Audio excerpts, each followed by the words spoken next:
کھانا لے کر آؤ. انہوں نے کہا اوڑے وہ مچھلی کھانی تھی, مچھلی تو ڈبکی لگا کے سمندر میں چلی گئی ہے. تو حضرت موسیٰ کیا کھا رہے تھے کھانے میں؟ فش. پیغمبروں کو اللہ غلط چیزیں بولو نا کیا ہو گیا نہیں کھلاتے. ایسا نہیں ہے کہ برگر لے آؤ بھائی, پاپے لے آؤ. پیغمبر بڑی سادہ اور اچھی خوراکیں کھاتے ہیں. ہمارے نبی کی خوراکیں دیکھ لو نا کیسی صحت والی. تو وہ کہا کہ وہ تو فش نکل کے کہاں چلی گئی ہے. اچھا جھینگا بھی آپ کو نہیں ملے گا, نہ کسی صحابی سے ملتا ہے کہ جھینگا کھایا ہو کسی نے, نہ کسی تابعی سے ملتا ہے. بہرحال اختلافی مسئلہ ہے, لیکن اس میں امام ابو حنیفہ کا جو رائے ہے نا بہت مضبوط ہے کہ سمندر کی صرف مچھلی حلال ہے. بہت مضبوط رائے امام صاحب کی, کیونکہ مچھلی کھانے کا ہی تذکرہ ملتا ہے ہمیں. اس پہ دلائل میں دے چکا ہوں, ابھی اس کا موقع نہیں ہے. تو خیر قرآن میں بھی کہیں نہیں ملتا.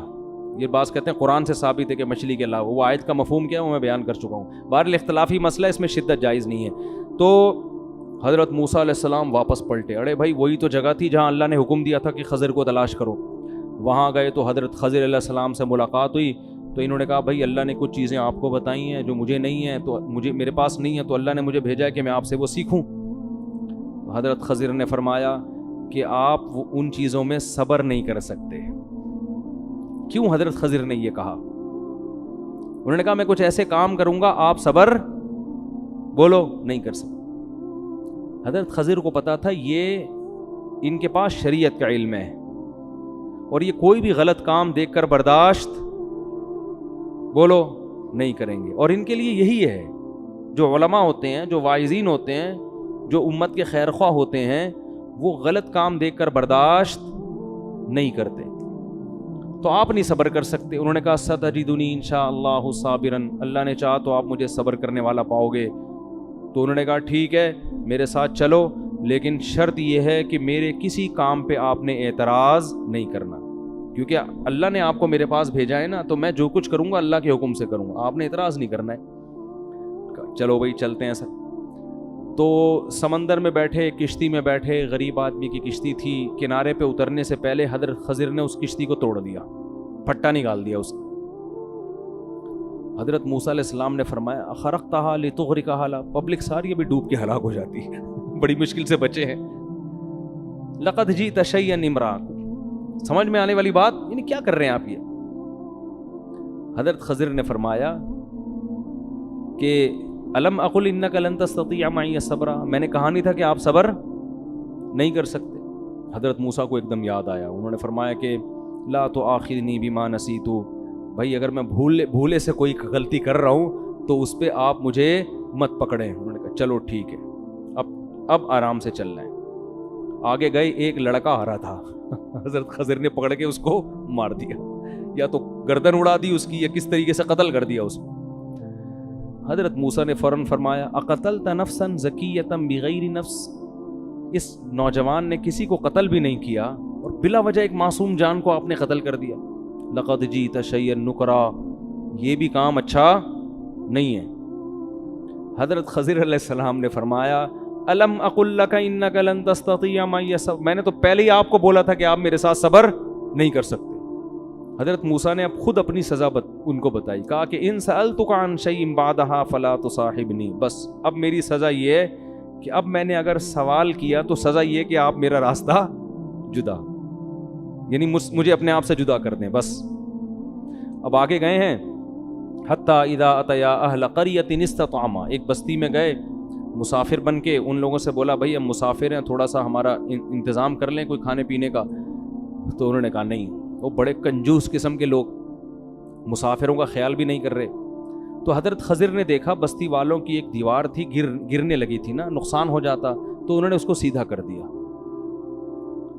تو حضرت موسیٰ نے فرمایا ہم مسافر ہیں, ویسے ہی بھوک لگ رہی ہے, اور یہ کمبخت ایک نمبر کے کنجوس لوگ, تو اگر آپ نے ریپیئرنگ کا کام کرنا تھا لو شئت لاتخذت علیہ اجرا, تو ان سے کچھ پیسے ہی لے لیتے اس کے بدلے میں کہ بھئی میں دیوار ریپیئر کر کے دوں گا, لیکن کچھ ہمیں کیا دے دو, پیسے دے دو, تاکہ ہم کچھ کھا پی تو لیں, بھوک سے حالت ہماری خراب ہو رہی ہے.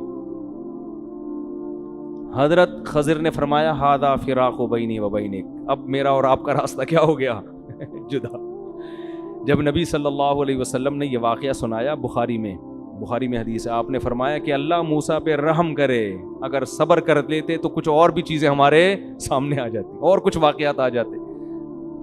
پھر حضرت خضر نے ان تینوں کی حکمتیں بیان کی کہ جو کشتی تھی یہ غریب آدمی کی ہے، جو سمندر میں بیچارے اجرت پہ مسافروں کو دائیں بائیں کرتے ہیں۔ آگے ایک بادشاہ ہے، وہ کشتی کو غصب کر لیتا ہے ظالم، تو وہ عیب دار کشتی کو غصب نہیں کرتا۔ تو میں نے یہ کشتی اس لیے توڑی ہے کہ وہ عیب دار دیکھ کر اس کشتی کو واپس کر دے گا۔ اور وہ جو لڑکا ہے، یہ لڑکا جب بڑا ہوتا تو اپنے والدین کا سخت نافرمان بنتا، جبکہ والدین ان کے نیک اور صالح ہیں، پرہیزگار ہیں۔ تو اللہ نے ارادہ کیا کہ اس بچے کو موت دے کر اس کے بدلے میں ان والدین کو دوسرا بچہ دیں، اور وہ بچہ ان کی آنکھوں کی ٹھنڈک بنے گا۔ ماں باپ تو سمجھ رہے ہیں ہمارا بچہ مر گیا، لیکن میں نے قتل اس لیے کیا اللہ کے حکم سے کہ اس کا نعم البدل اللہ ان کے اگر یہ زندہ رہے گا تو والدین کو بہت ستائے گا۔ اور رہا وہ جو بستی کا مسئلہ، دیوار کا، بستی میں اس دیوار کے نیچے خزانہ ہے، اور وہ خزانہ یتیم بچوں کا ہے، اور ان یتیم بچوں کا باپ بہت نیک آدمی، وَكَانَ أَبُوهُمَا صَالِحًا۔ ان کا باپ کیا ہے؟ وہ کیا ہے؟ وَأَمَّا الْجِدَارُ فَكَانَ لِغُلَامَيْنِ يَتِيمَيْنِ، دو لڑکے ہیں یتیم، ان کا والد نیک آدمی ہے۔ تو اللہ نے مجھے حکم دیا ہے کہ بھئی یہ خزانہ گر گیا تو یہ کنجوس قوم جو ہمیں فری میں کھانا کھلانے کے لیے تیار نہیں ہے، یہ تو سارے خزانے لوٹ لے گی۔ تو اللہ یہ چاہتے ہیں فَأَرَادَ رَبُّكَ أَن يَبْلُغَا أَشُدَّهُمَا، رب یہ چاہتا ہے کہ یہ جوانی کی دہلیز پہ پہنچے، ان کو پھر اطلاع ملے اور یہ خود اپنا خزانہ نکالیں۔ اب یہ بچے ان کے خزانے پہ قبضہ ہو جائے گا۔ ذَلِكَ تَأْوِيلُ مَا لَمْ تَسْطِع عَلَيْهِ صَبْرًا، اے موسیٰ یہ ان واقعات کی حکمت ہیں جن پر آپ صبر نہیں کر سکے۔ اس واقعے سے اسباق کیا ملتے ہیں؟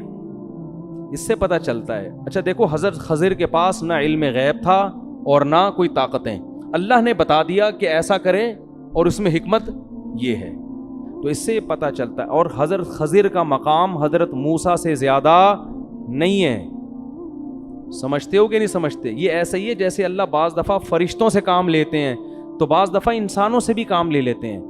کام کرنے والا اللہ ہوتا ہے۔ فرشتے کی مثال ایسے ہوتی ہے جیسے کاتب کے ہاتھ میں قلم کاتب کی مرضی کے بغیر دائیں بائیں نہیں ہوتا، لہذا لکھنے کی نسبت قلم کی طرف نہیں ہوتی، رائٹر کی طرف ہوتی ہے۔ تو اسی طرح کہتے ہیں، ان چیزوں کو کہتے ہیں تکوینی امور۔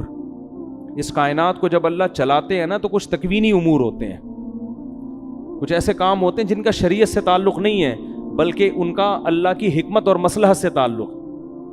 تو یہ کام اللہ فرشتوں سے بھی لیتے ہیں، ان کو اختیارات نہیں دیتے۔ اسی طرح بعض دفعہ اللہ بعض انسانوں سے بھی لیتے ہیں مگر اختیارات ان انسانوں کے پاس نہیں ہوتے، لہذا وہ کام ان انسانوں سے مانگنا جائز نہیں ہے۔ جیسے ہم فرشتوں سے نہیں مانگتے نا، کیونکہ ہمیں پتہ ہے بارش فرشتہ تھوڑی دے گا، بارش کون دے گا؟ اللہ، ہاں وہ فرشتوں کے ذریعے دے دے۔ حضرت مریم کو جو بیٹا ملا اس میں جبریل کی قدرت نہیں ہے، قدرت کس کی ہے؟ اللہ کی۔ تو جبریل تو ایک ذریعہ بنے ہیں، اسی وجہ سے جبریل سے کبھی بھی اولاد نہیں مانگی جاتی، یہ شرک ہے۔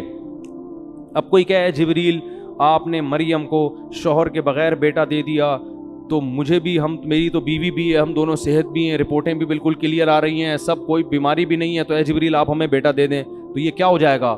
کفر، یہ شرک، کیونکہ جبریل کو بیٹا دینے کا اختیار نہیں ہے۔ تو اسی طرح خضر علیہ السلام کو بھی یہ اختیارات نہیں تھے بلکہ اللہ نے کسی خاص موقع پہ ان کو بتا دیا کہ یہ کام میں یہ حکمت ہے، آپ یہ کر دیں۔ تو اس لیے علماء کہتے ہیں کہ اللہ کی طرف سے ایسا نظام ہوتا ہے کہ غیب سے اللہ تعالیٰ لوگوں کے حالات بگاڑ بھی رہے ہوتے ہیں اور بنا بھی رہے ہوتے ہیں۔ تو اس میں ہمیں کیا سبق ملتا ہے کہ اللہ اپنی مخلوق سے غافل بولو نہیں۔ اب وہ دیکھو بچے کو مار کے چلے گئے اور ماں باپ تو رو رہے ہوں گے، ہائے ہمارا چھوٹا سا بچہ پتہ نہیں کیسے مر گیا، ہائے ہائے یہ ہو گیا۔ ان کو پتہ نہیں بھائی اللہ نے آپ کے لیے یہ بہت اچھا، یہ بہت قتل بھی کر دیتے ہیں بچے بڑے ہو کر ماں باپ کو۔ اسی طرح وہ جو دیوار صحیح ہو گئی تو اب وہ لوگ تو سمجھ رہے ہیں قوم کے لوگ یار ہم تو ایک نمبر کے کنجوس، مگر ہماری دیواریں پھر بھی فری میں کیا ہو رہی ہیں؟ صحیح ہو رہی ہیں۔ تو تمہیں نہیں پتا کہ یہ جو دیواریں صحیح ہو رہی ہیں اصل میں تم کمبختوں کے ظلم سے یتیموں کو بچایا جا رہا ہے، اور یہ بھی کہ یتیموں کے لیے صحیح ہو رہی ہیں، ہر ایک کے لیے نہیں، ان یتیموں کے لیے جن کے والد نیک آدمی۔ پتہ چلا آپ کے والدین اگر نیک ہیں یا آپ اگر نیک ہیں تو غیب سے اللہ کیسے آپ کے بچوں کے لیے انتظام کرتا ہے۔ نہیں آ رہی بات؟ کیسے غیب سے انتظامات ہوتے ہیں آپ کے لیے۔ تو تقوی للہیت اپنے اندر پیدا کرنی چاہیے۔ اللہ کسی کو بھی خضر بنا کے بھیج سکتا ہے، خضر کو نہ بھی بھیجے، خضر علیہ السلام تو انتقال ہو گیا، بہت سے کہتے ہیں زندہ ہیں، واللہ عالم، ہمارے پاس کوئی ان کی زندگی کی کوئی دلیل نہیں ہے۔ بعض لوگ کہتے ہیں ہماری ملاقات ہوئی ہے تو پھر ان سے آپ پوچھ لیں جا کے، میری تو اب تک ایسی کوئی ملاقات ہو نہیں سکی۔ حضرت عیسیٰ کی حیات پر تو دلائل قائم ہے، حضرت خضر کی حیات پر کوئی قرآن و سنت میں کوئی دلیل نہیں ہے۔ تو اللہ کیسے غیب سے کیا کرتے ہیں؟ انتظام۔ کیسے اللہ تعالیٰ نے غیب سے انتظامات کیے ہیں؟ ان کی نیکی کی وجہ سے۔ تو آپ اگر نیک ہیں تو اللہ پتہ نہیں کہاں سے آپ کے غیب سے آپ کے بچوں کی مدد کرے گا، بچوں کی نہیں تو بچوں کے بچوں کی، تو یہ خاندانی اثرات نسلوں میں چلتے ہیں۔ تو یہ ہمیں اسباق ملتے ہیں۔ وقت کافی زیادہ ہو گیا ہے اور اس میں اور بہت سارے حضرت ذوالقرنین کا واقعہ ہے، پھر وہ انشاءاللہ بعد میں۔ سبحانک اللہم و بحمدک نشہد ان لا الہ الا انت نستغفرک و نتوب الیک۔